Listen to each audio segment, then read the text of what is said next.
अपने सास ससुर को अपने कब्जे में रखना, और तेरी ननद है, उसकी शादी तो तू किसी भी छोटे से घर में करवा दियो। अपने आप सारी उम्र वहाँ काम में पिसती रहेगी तो तेरे यहाँ आना जाना कम होगा उसका। हाँ माँ, ये तुम्हारे दिए हुए संस्कार हैं जिन पर मैं अमल कर रही हूँ। ये है संध्या मिश्रा, जो कि नागपुर शहर में मिश्रा जी के घर में नई बहू बनकर आई थी। उसकी शादी को अभी 2 महीने ही हुए थे। संध्या काफी तेज तर्रार और बातों की माहिर थी। उसके ससुराल में उसकी सास निर्मला, ससुर रामदीन, पति विशाल और एक ननद सुंदरी रहती थी। ऐसे एक रोज रात को, इसे इतनी भी अक्ल नहीं है, ये इस वक्त रात को हमारे कमरे में क्या कर रही है? भाभी, वो मैं ये आपके लिए काजू बादाम डालकर दूध लाई थी। सुबह आपकी कमर में दर्द था ना? ओहो, अच्छा, वहाँ टेबल पर रख दो। सुंदरी अपनी भाभी को दूध देकर चली जाती है। ऐसे कुछ दिन के बाद, भाभी आज आप खाने में क्या बना रही हो? मेरी प्यारी ननद को क्या खाना है? मुझे तो पनीर बहुत पसंद है। अच्छा, तो ऐसा करो, पहले तुम मसाला काट कर रख लो और उसके बाद आटा लगा देना, फिर सलाद भी काट लेना।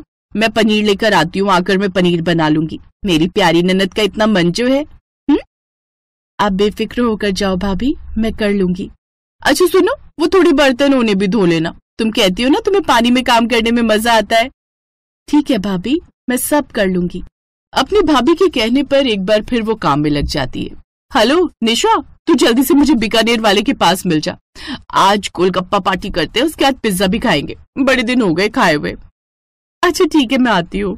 घर पर बेचारी ननद कामकाज में लगी हुई थी, तो वहीं उसकी चालाक भाभी अपनी सहेली के साथ मजे से गोलगप्पे के बाद पिज्जा एंजॉय कर रही थी। काफी देर तक अपनी सहेली के साथ गप्पे मारने के बाद वो घर लौट जाती है, लेकिन इन सब में वो पनीर लाना भूल जाती है। भाभी आ गई आप? काफी वक्त लग गया। हाँ, वो पास वाली दुकान बंद थी ना, तो काफी दूर जाना पड़ा पनीर लेने, लेकिन वो तो वहां भी खत्म हो गया था। कोई बात नहीं भाभी, थोड़ा सा पनीर बचा था फ्रिज में, मैंने उसी की सब्जी बना दी। ओह अच्छा, ठीक किया। अच्छा सुंदरी, मेरा पेट ना थोड़ा अपसेट है, भूख सी नहीं लग रही, दर्द भी कर रहा है, तो ऐसा करना, रोटी भी तुम ही बना लेना। तुम्हारे नरम हाथों से रोटी भी बड़ी अच्छी नरम नरम बनती है। रोटी बनाकर तुम खाना खा लेना। तुम्हारे भैया आए ऑफिस से तो उनको भी डाल कर दे देना। उसके बाद बर्तन धोकर तुम भी सो जाना। ठीक है मेरी प्यारी ननद। एक बार फिर से अपनी ननद को बावला बनाकर संध्या आराम करने चली जाती है। 2 दिन बाद उसके सास ससुर भी लौट आते हैं। लीजिए माँ जी, बाबूजी, आपके लिए शरबत। गर्मी में आते हुए थक गए होंगे ना आप? ला बहू, सचमुच तो ना बड़ी अच्छी है। हाँ, हमें खुशी है कि हमें इतनी अच्छी और संस्कारी बहू मिली। ये तो मेरा भी सौभाग्य है कि मुझे इतना अच्छा ससुराल मिला। इसी तरह संध्या उन्हें अपने जाल में फंसाती रहती। अगले दिन, ले बहू, ये सूट तेरी मासी सास ने तेरे लिए भिजवाया है, और ये वाला सुंदरी तेरे लिए। इस ननद का सूट तो मेरे सूट से कितना अच्छा है, कढ़ाई और रंग भी कितना प्यारा है। एक काम करती हूँ, इस बाबली के साथ फिर से कोई नाटक करके इसका ये सूट हथिया लेती हूँ। अब संध्या एक और चाल चलती है। वो अपने ननद के कमरे में जाती है। भाभी, आप यहाँ? कुछ चाहिए था क्या? वो सुंदरी, मैं कह रही थी कि ये वाला रंग तुम पर बड़ा खिलेगा, और ऐसा रंग तुम्हारे पास है भी नहीं ना, तो इसे तुम रख लो। सच में भाभी, ये वाला रंग मुझ पर खिलेगा? ठीक है, फिर इसे मैं ही रख लेती हूँ, आप ये वाला ले लीजिए। संध्या खुशी खुशी वो सूट लेकर वहां से चली जाती है। वैसे बावली ननद होने का भी अलग ही मजा है, जितना मर्जी फायदा उठा लो, बावली को कुछ समझ ही नहीं आता। ऐसे ही दिन बीतते हैं और एक रोज, सुमित्रा, अपनी सुंदरी अब बड़ी हो गई है। मेरा दोस्त है ना, उसके लिए एक रिश्ता भेजा है।